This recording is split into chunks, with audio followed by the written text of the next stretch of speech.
What's going on, everyone? Thank you for checking out my video once again.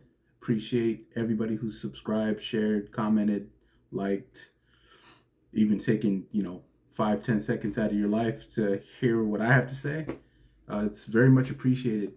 I was on the phone taking care of some personal stuff earlier today, and I would say in total it was about 2 hours on hold, trying to get some stuff cleared up.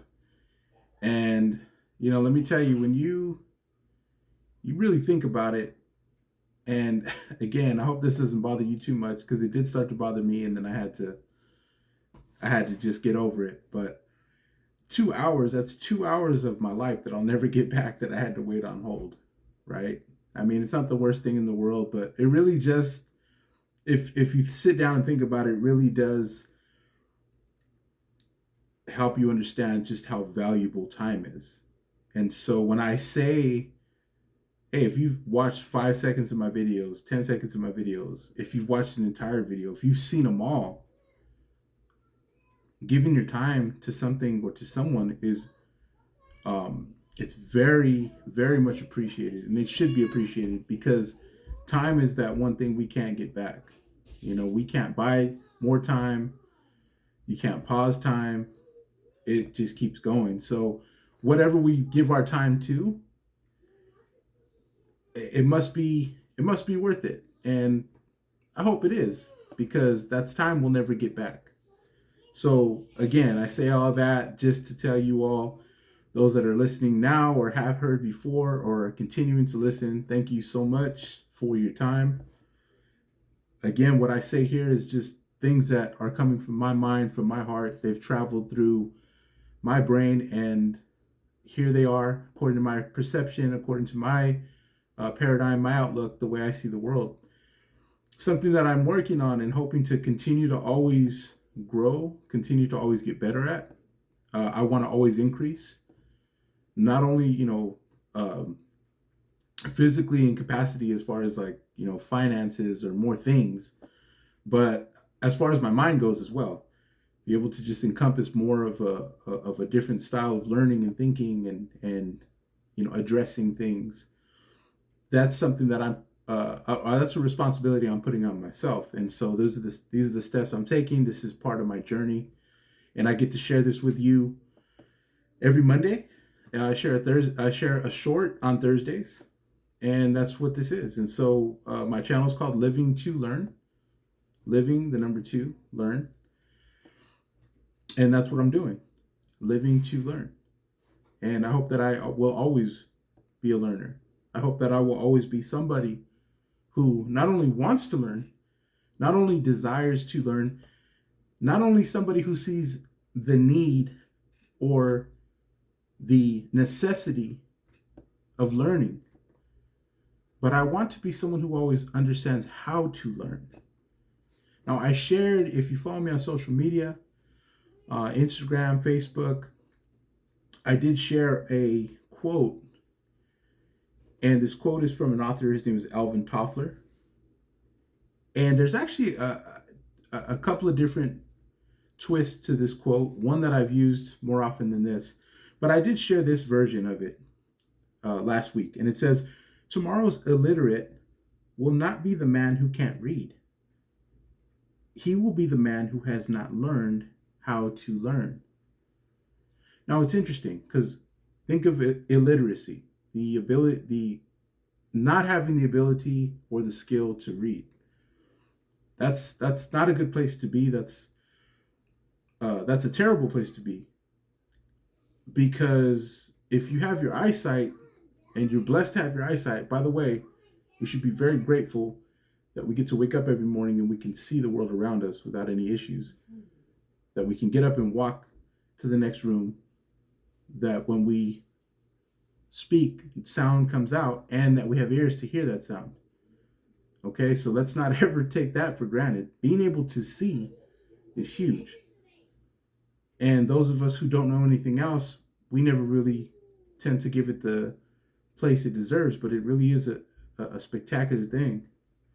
And anyone who unfortunately does not have that gift, I'm sure they would be able to appreciate it much more than we do. And so illiteracy is a terrible place to be, because if you have your eyesight but you can't read, it makes it difficult.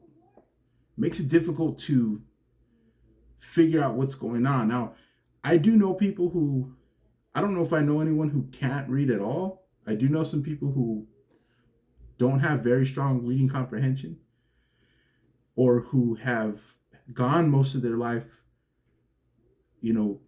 with some type of illiteracy.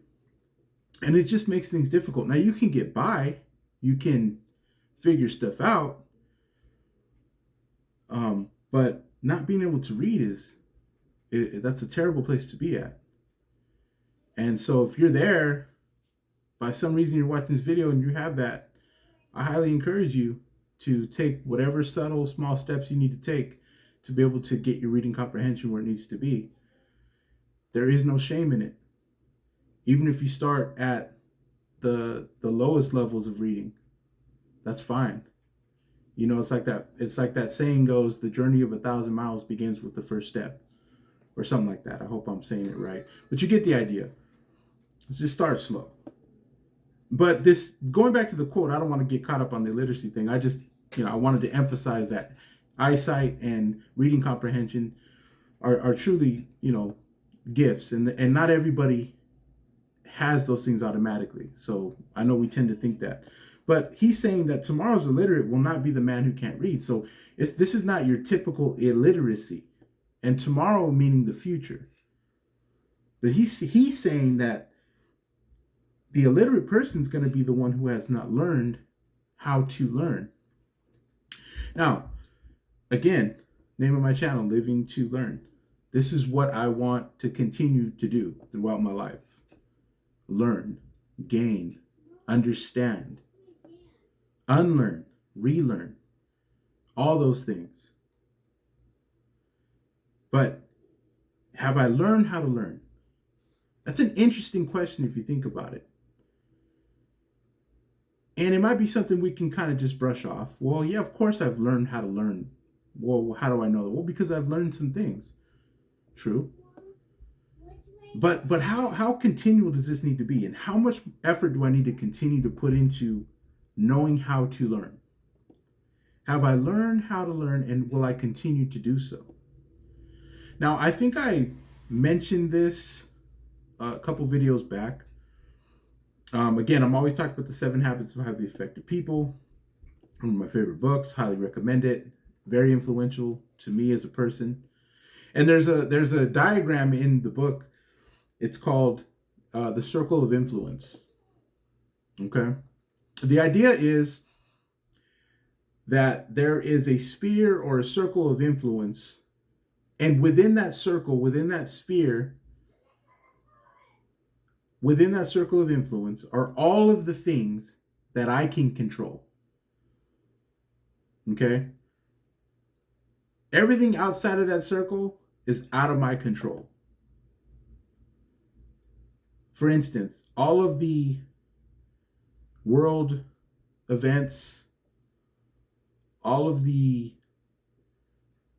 wars, things going on in foreign countries, all of the terrible things that, we see in this world on the news, and things that are going on.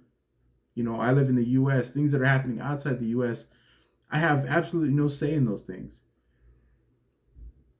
I believe in prayer, so I do pray for their well-being. And I'm sure there's a lot of you who believe in prayer, believe in giving up some type of positive thinking, or however you conjure that up, or whatever that looks like, when you're really just trying to send your heartfelt best, because there's not anything else I can do, as much as I wish I could. That's out of my control. But the circle of influence, as it's called in the book, that's my realm of control. That's my place of control. Now, why is it important to recognize what's in your circle of influence and what isn't?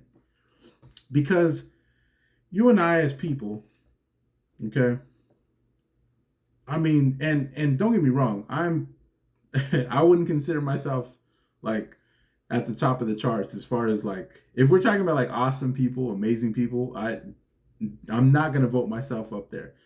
Not that I don't think I'm awesome or amazing. I know I have some giftings. I have value. I know that I have skill. I know that I have something to bring to the table. Absolutely. But I mean, there are some incredible people out there, and you know who they are. I mean, as soon as I say that, I'm sure you've thought of some faces, and they might be people you know, and they might be people that you don't know.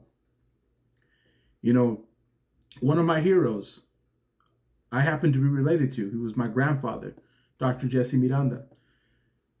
Dr. Miranda would have celebrated, I believe, 83 years this past Friday, April 9th. My grandfather passed away in July of 2019, but he was one of my heroes. He was an amazing person to me. It was hard to find fault in that man. And a lot of people would agree with me. He was an amazing individual. He's got a ton of accolades. He holds 4 degrees. I mean, he came from a situation where most of the kids that he grew up with did not end up where he was. My grandfather was a trailblazer. And amongst other things, what influenced me the most about my grandfather was his ability to be, at times, arguably, the most brilliant man, the most intelligent individual in the room, wherever he was. But he carried himself with such humility, never talked about himself.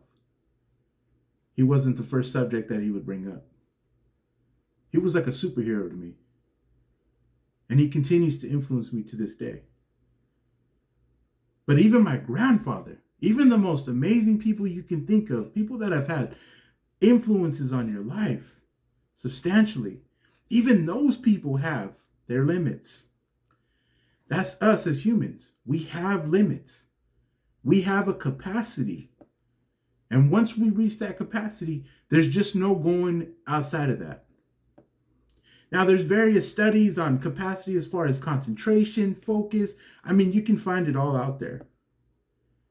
Every one of us is different. So it's important to identify a circle of influence, because it's important to know where we should and where we should not spend our energy. Where we should not spend our time and effort.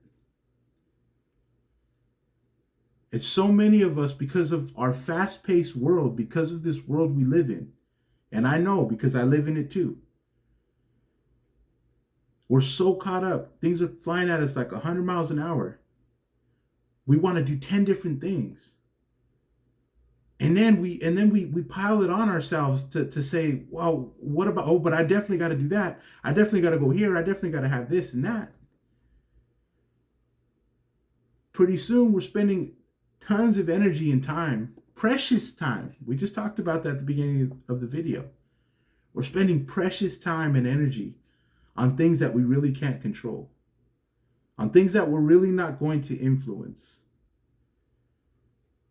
At least not as much, and definitely not as effective as we would if we were to concentrate those things in the circle that we do have control over.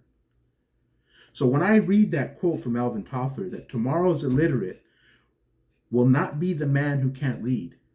He will be the man who has not learned how to learn. When I read that, I think of that circle of influence, because it took me such a long time to understand the importance of being in that place, of knowing that place. What can I control? What do I have influence over? Where is my time, my energy, my effort? Where is it best spent? Where is it going to be the most effective? It took me a while to get that concept, and I'm still working on it. I'm not saying don't dream.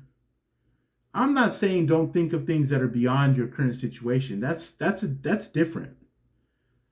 I'm saying when you get up in the morning, you're saying, you go through your to-do list or however your mind works.